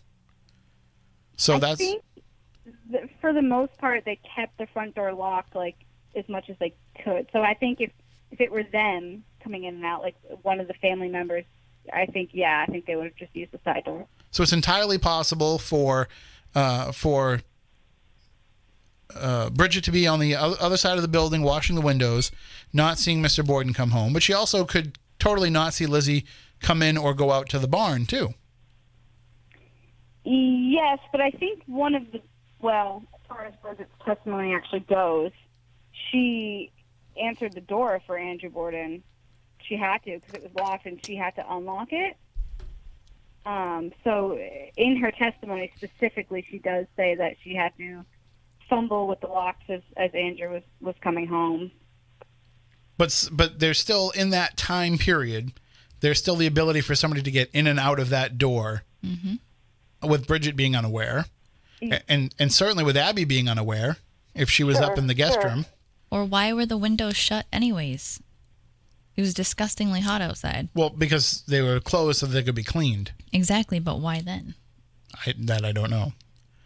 But it was definitely the right time for somebody to take advantage. They were very dirty. They had to be cleaned. Well, they got a little dirtier. Just a little bit. True. But there's this opportunity for somebody to sneak in and commit these crimes. So it could have been Lizzie that did it. It also could have been anybody else that came in off the street. And there's been plenty of theories about, you know, illegitimate sons and other family members and other people that had an axe to grind and would have came in. And I just got the reference that somebody made in the chat room a little while ago. Because I was like, I let it wash over me, and then I realized, like, they're talking about the chauffeur from the Houghton Mansion. Mm-hmm. I didn't realize that at first. Yep. But anyway, anybody could have come in off the street and done that. So there's the possibility that somebody sneaks in, commits the murders, gets out without anybody being none the wiser. My question was always why it took so long for somebody, because from what I understand, they came in because of the call about Andrew Borden, and they came in and they found Andrew Borden, but it took a while before somebody went upstairs and found Abby Borden, right? Yeah, because Lizzie had told people that her stepmother had gone out to go visit somebody, that she had gotten a note the people just assumed that there was nobody else there except Bridget, Lizzie, and Andrew. Yeah, it just seems, especially on a hot August day with the windows closed, you would think you would know about a body sooner than you would. But hey, I mean, yeah, you would think. I wasn't there, so I don't know. But that's where we're at, where we have now this becomes this crime scene where everybody's coming in. It wasn't just a matter of law enforcement coming in, like the whole neighborhood descended upon this this crime scene. Yeah, all of Fall River. So now you're dealing with a compromised crime scene to begin with. And it was the auxiliary police that answered the call because the annual picnic was that day. So it took a while for. Oh, so again, you're saying it's the perfect day to commit this crime, right? So there's, you're already putting what limited forensics they have in the time at risk by having everybody kind of trample in there, and now you're bringing people in at a time when I'm sure Lizzie was the sympathetic daughter to most of those people at this time. I mean, I can't imagine anybody in that room was. Her parents just died. Are you kidding me? Yeah, no. All right, now I see where Commander Sonny Cito's going with that. But so now the issue is, you already are putting it. See, this is the reason why I think that the trial kind of went the way that it did, is because already nobody's thinking of her as being a suspect. They're thinking of her as being, a victim of being this heartbroken daughter. Well, not only that, they're not used to dealing with murder, and they're not used to trying murders. So this was a whole new thing for them. And when you guys were putting together the episode and looking into it, I guess I have to ask you, and I know that I said at the beginning of this show that I said I don't really answer the question when people ask me, but I'm not a true crime host. You guys are a true crime host, so I have to ask you. How do you feel about, with the information that we have and the way that things went, do you think that it was Lizzie Borden that did it? Okay, so you both have your own different opinions. Hold on, we're getting a little bit too much echo there. Oh, are we good? Yep, that's better. Okay. So what I was just saying, we do have our own opinions on this. This is Katie. Do I think there was enough evidence to convict anyone? No. But if we're just having fun and we're, researching and we're saying what we think, I'm not sure, but I'm going to go on a limb and say, yes, I do think Lizzie did it. I mean, I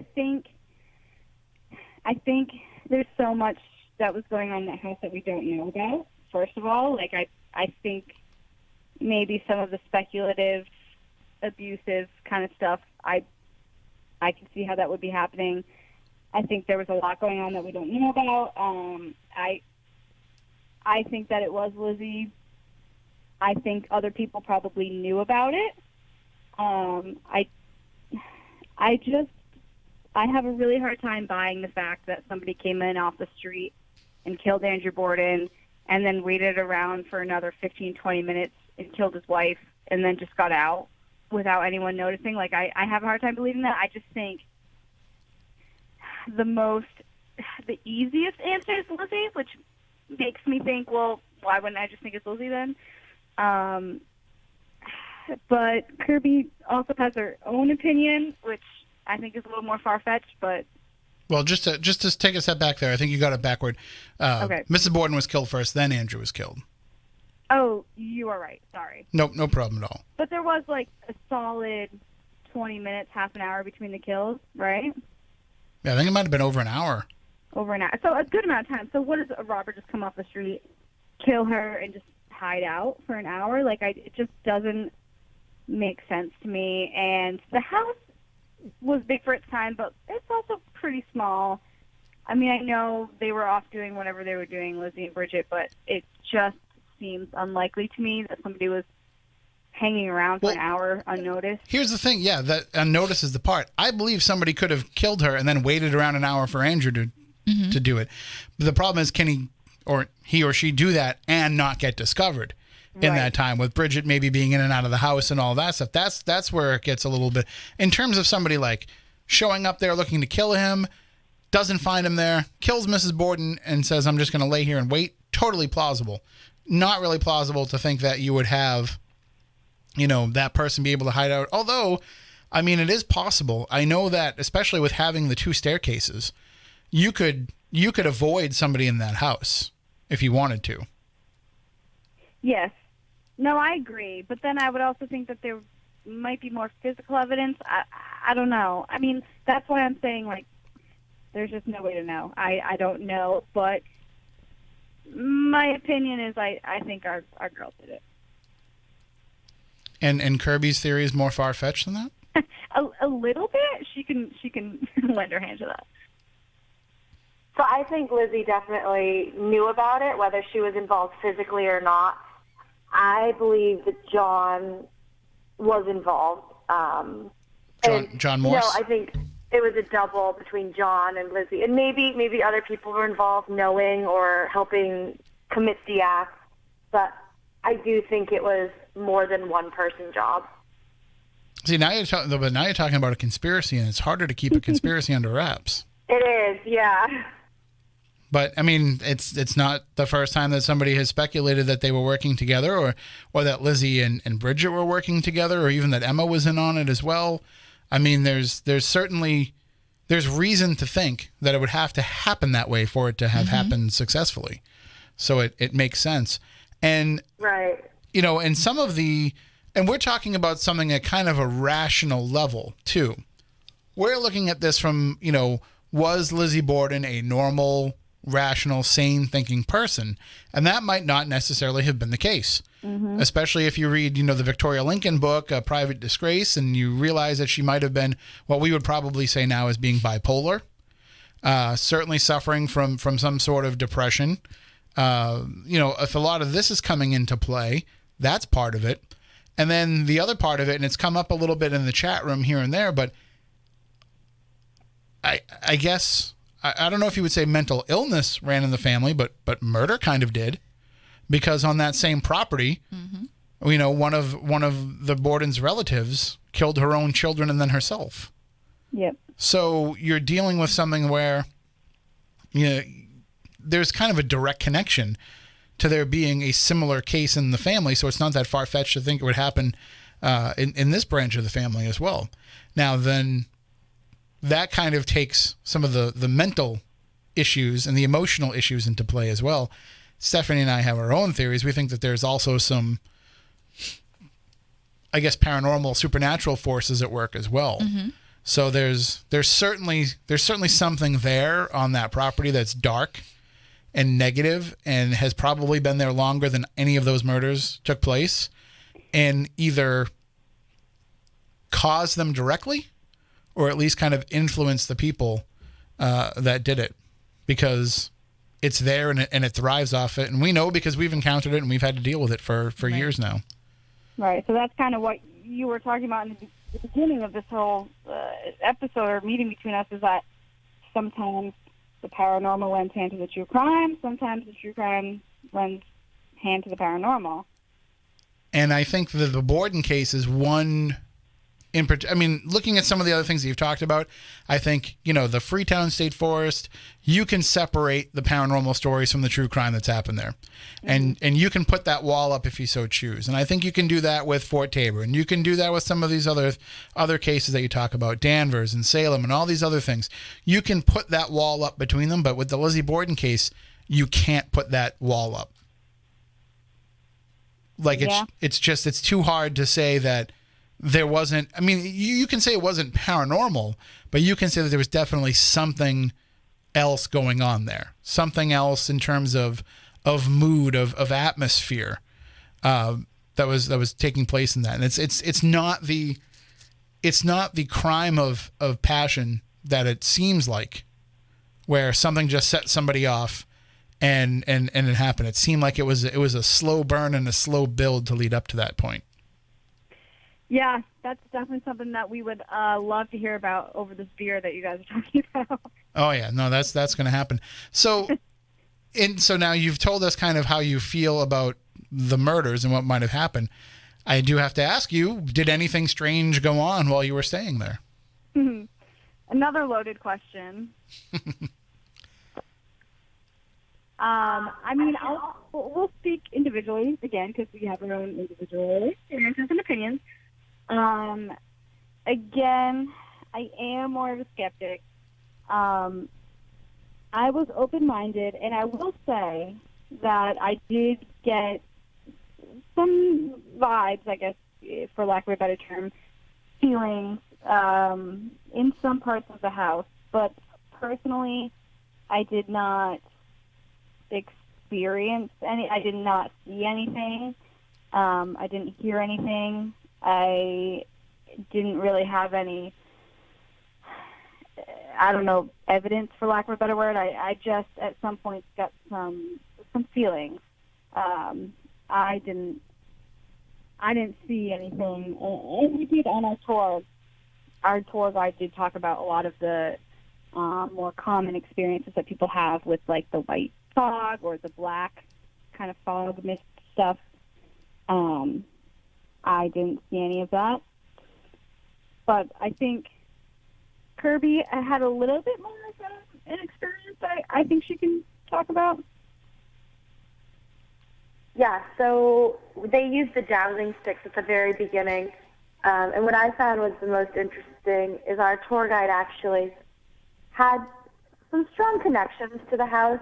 She said that a lot of paranormal activity surrounds her just in general. So I'd never used the dowsing sticks before. I've seen them on videos before being used or not being used, but I never held them personally. So I got to hold them, and then she had me ask a couple of questions, just like intro questions. Is anyone there? Is any spirits? Or is anyone here? And then they kind of moved a little bit for me. And then at this point, I'm thinking, okay, am I moving them? Are they moving them on their own? Like, you know, is my hand just shaking? But then as soon as she asked a question, she would ask the exact same question I asked. They just immediately moved. So they would cross over immediately. And then that happened for a couple other questions. She'd have them straighten out, she'd move.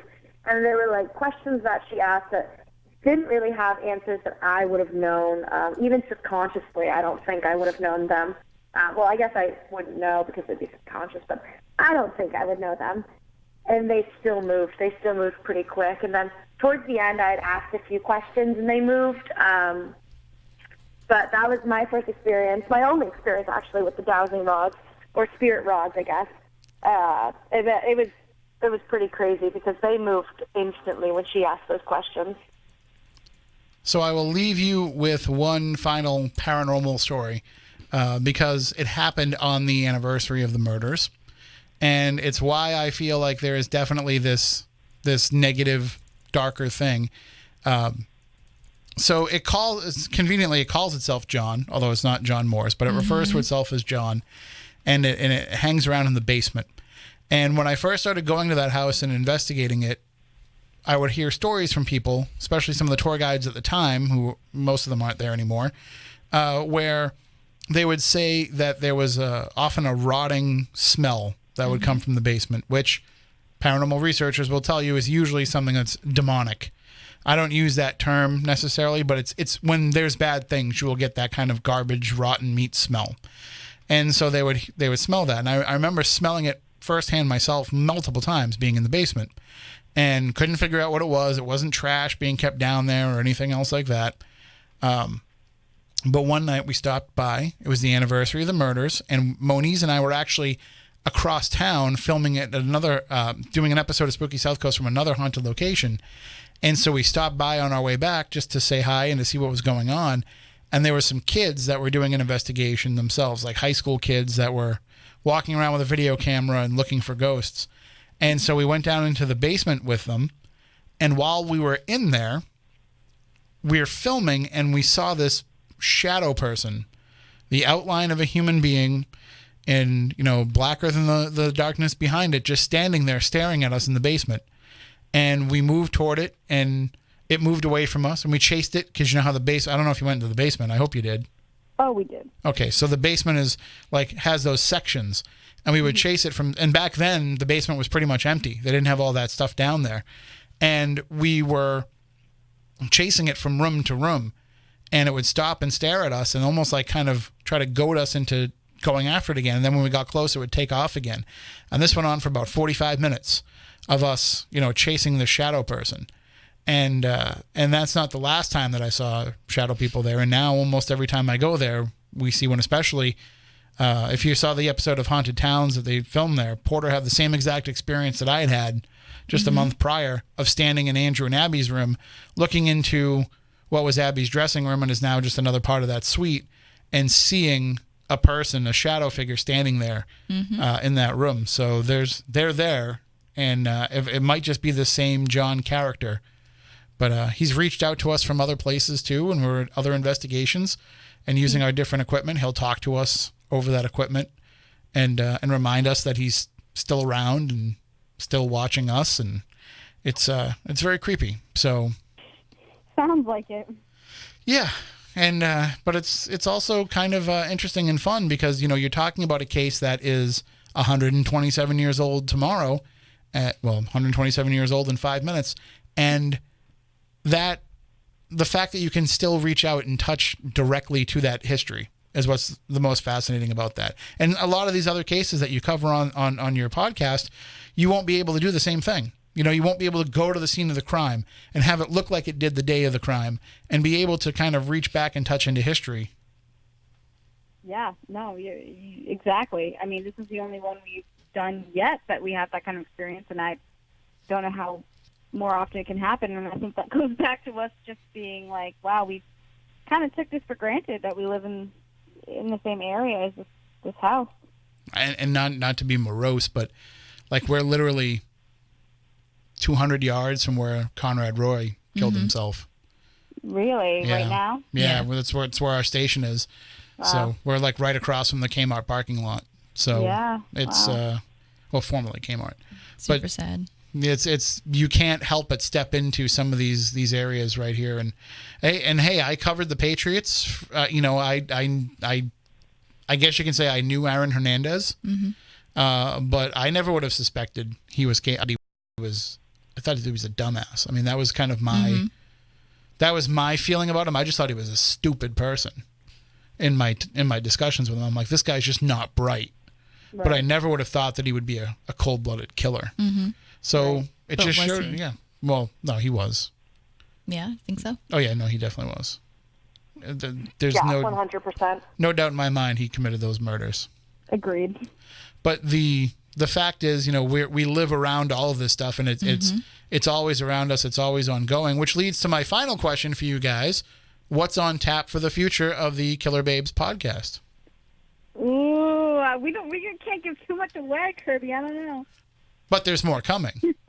Of course. Oh, there is. There's. I think we're looking. We did a lot of Massachusetts ones around here. I think we're really looking at Connecticut and a little bit of Maine for those stories. Yeah, I think we need to do some more New Hampshire and Vermont. We've kind of been lacking on them a little bit more. Maybe it's because we're biased, because we're from Massachusetts, but I think we need to branch out a little bit more to the New England outskirts, if you will.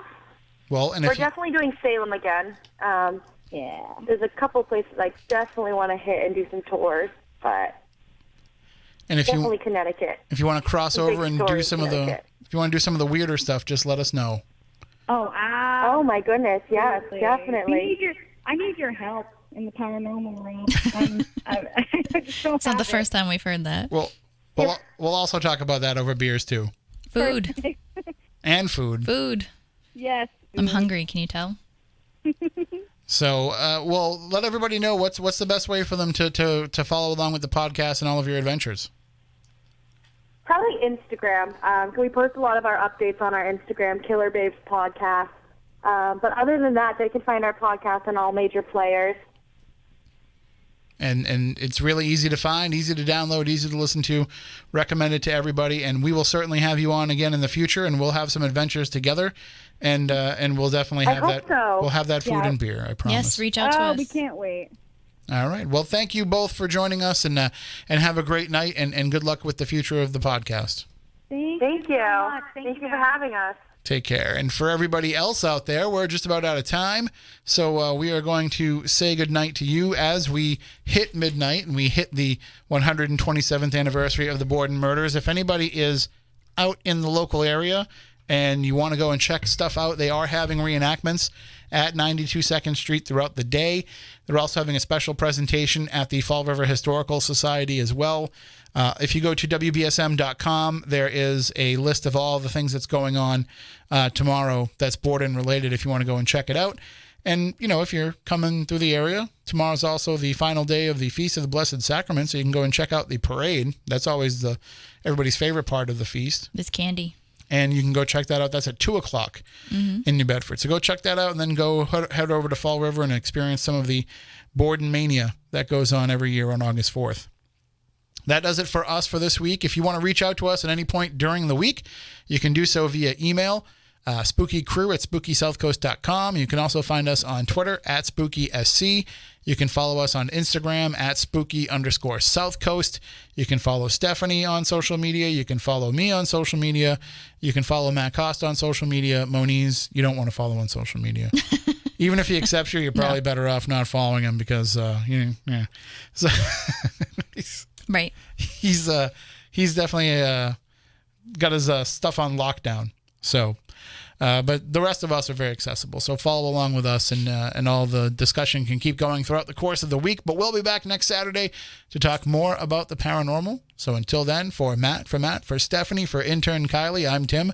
We want you all to stay spooktacular.